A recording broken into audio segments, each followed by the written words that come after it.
Hello guys, তোমরা সবাই কেমন আছো? তো আমি অনেক ভালো আছি। আর এই আমাদের প্রায় 16-17 দিনের মধ্যে আমি টোটাল কোনো ভিডিও আপলোড দিতে পারিনি, তাই ভাবলাম যে আজকে একটা ভিডিও আপলোড দিই। তো আমাদের দেশ স্বাধীন হয়েছে প্রায় 78 বছর হয়ে গেছে। তো সত্যিই কি আমরা স্বাধীন? আমরা যদি স্বাধীন হতাম তাহলে একটা মানুষ 36 ঘন্টা ডিউটি করার পর কিভাবে তার দর্শন করে তাকে খুন করা হচ্ছে? আমরা, আমাদের মতো শিশুরা, মায়েরা কেউ নিরাপদ না, সবাই অনিরাপদ।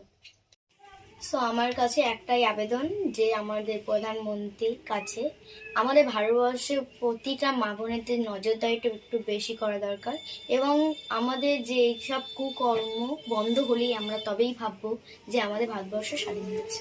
সরকারের কাছে আমার একটাই আবেদন যে মৌমিতা দেবনাথের যারা খুনি আছে তাদেরকে যেন গ্রেপ্তার করা হয় এবং তাদের ফাঁসি দেওয়া হয়।